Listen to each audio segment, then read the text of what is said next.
commencer, il va nous falloir de la tresse. Donc nous, on utilise la tresse de chez Spider Wire en 8 brins. Donc celle-là, c'est une 13 centièmes de diamètre. En résistance, on a du 6,8 kg et en max 12. On va peut-être prendre un peu plus gros pour cette saison, on va voir. Mais en tout cas, la saison dernière, celle-là était très, très efficace. Ensuite, on a du fluorocarbone. Donc comme la plupart du temps, on pêche dans les parcs à huîtres, on aime bien être monté assez costaud. Donc là, en l'occurrence, on a du 60 centièmes, donc résistance 24 kg. On a aussi un petit peu moins en 55 centièmes. On va voir cette année si on va peut-être passer en 45 centièmes, donc le diamètre un peu plus petit, plus discret, mais tout aussi résistant, je pense. On essaiera. Ensuite, il nous faut des agrafes. Nous, on prend celle de chez Caperlan, les toutes simples. Résistance 30 kg. On ajoute à ces petites agrafes un petit baril pour avoir une grande liberté de mouvement. Et enfin, il nous faut un briquet et un ciseau qui coupe la tresse. Donc là, on vient de remplir notre bobine avec la tresse. Donc elle est là. On va prendre notre bout de tresse et le fluoro. On va prendre une longueur de canne environ. Donc ma canne a fait 2,44 m. Donc je vais prendre environ 2,50 m de fluoro. Alors pour commencer, on prend la tresse avec la main gauche.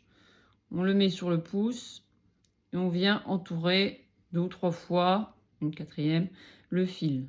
On vient ensuite sur l'index et on fait la même chose. Il ne faut pas que ça bouge, donc là c'est bon, c'est serré. Et on vient bloquer le fil derrière. Ensuite, je prends mon fluoro qui est là. Je viens le bloquer sous mon pied pour qu'il y ait une petite résistance. Je passe par dessous. Je tends pour voir que tout est bien serré, que ça ne bouge pas. Et là, je vais faire un dessus-dessous avec la tresse. Je passe dessous, dessus, dessous, dessus. Et je répète l'opération entre 20 et 30 fois. Moi, j'aime bien le faire 22 fois.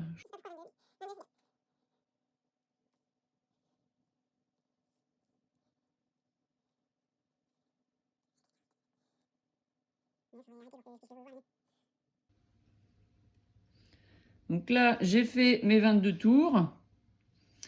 On obtient ceci. Donc là, on va essayer de démêler la tresse en tenant le nœud avec la main droite.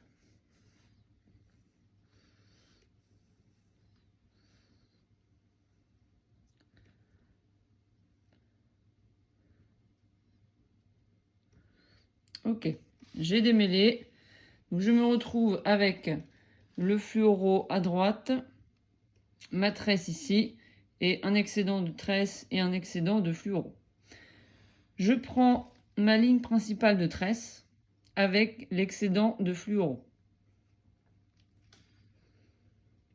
Je viens les serrer dans la main gauche. Je prends l'excédent de tresse et là je vais venir faire une boucle. Je coince ici et je passe dedans. Je tends, j'oublie surtout pas d'humidifier un petit peu pour éviter que le nœud chauffe. Et je viens la coller au nœud. Je serre une première fois, pas trop. Et je fais ça une deuxième fois.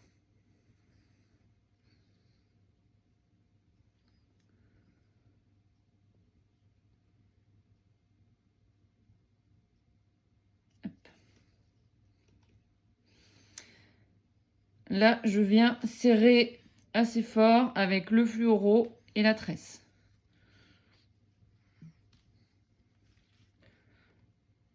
Hop, je mouille un petit peu et je serre encore plus fort.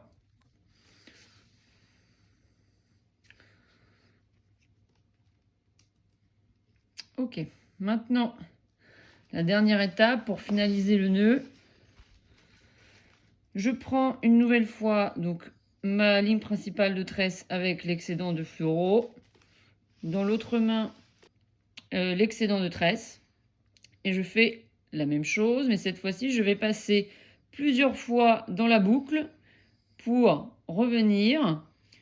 Le but, c'est que l'excédent de tresse ne sorte pas côté fluoro, mais qui sorte côté tresse. Ça va éviter tous les frottements avec les anneaux. Donc pour cela, je recommence comme tout à l'heure. Donc je prends mon excédent de tresse, je viens le serrer. Et je vais passer 6 fois dedans, 6 à 7 fois.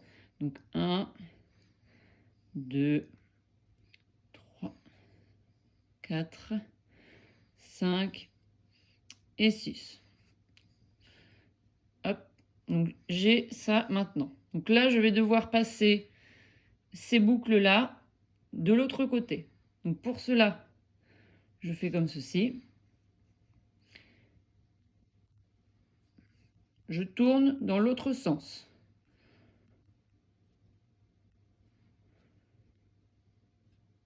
Hop.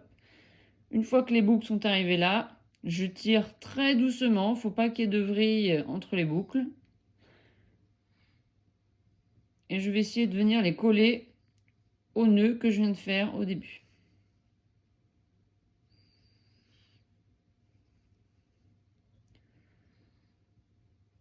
Je n'oublie pas de mouiller avant de serrer.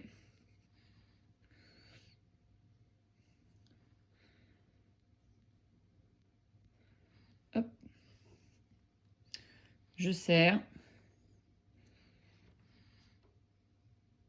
Et voilà. Le nœud FG est fini. Il ne reste plus qu'à couper les excédents.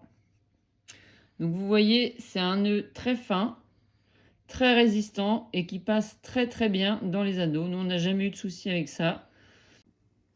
Donc on va couper les excédents. Donc j'aime bien commencer par le fluoro.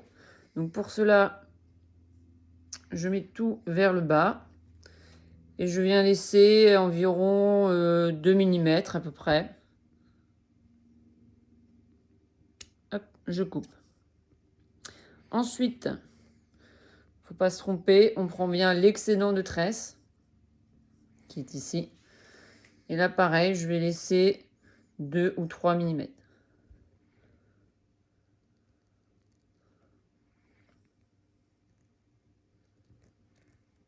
Hop. Donc, on a ça. Maintenant, il va falloir brûler le petit bout ici et le petit bout là pour éviter que ça se coince dans les anneaux et que ça soit très fluide lors des lancers. Donc là, le but avec le briquet, ça va essayer de faire un petit champignon sur le bout du fluoro, en haut du nœud. Donc on prend tout le nœud.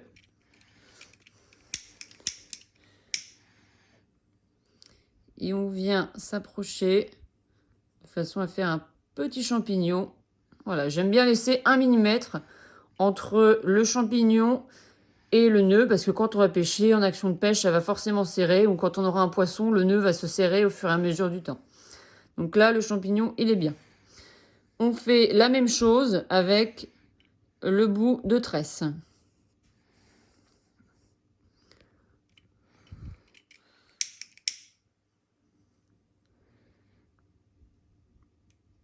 Hop, on laisse dépasser un petit peu. Ça va rien changer quand il va passer dans les anneaux, ni même quand le nœud va se serrer, ça va strictement rien changer.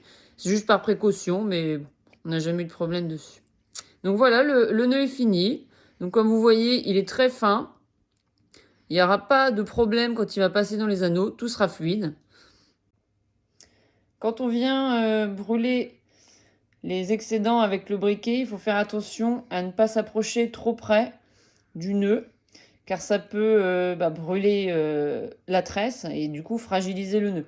Donc on essaie d'être assez précis, de laisser toujours 1 ou 2 mm, que ce soit sur la tresse ici ou sur le petit champignon du fluoro en haut.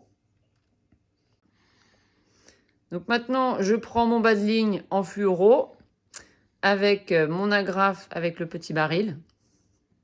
Voilà, et je vais venir faire un nœud cuillère tout simple.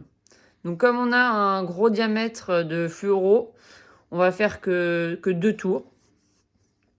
Et ça va suffire largement. Donc je fais mes 2 tours. Je passe dans la boucle que je viens de faire. Je repasse dans la boucle qui vient de se former. Hop. Je n'oublie pas, comme toujours, d'humidifier. Et je viens serrer le tout.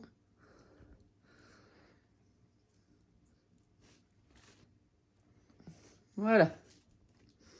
Donc j'ai bien mon nœud cuillère qui est bien collé au baril. J'ai plus qu'à couper l'excédent de fluoro. J'aime bien laisser 1 cm à peu près. On ne sait jamais si le nœud se resserre.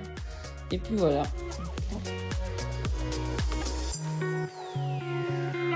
Je viens couper. Et c'est fini.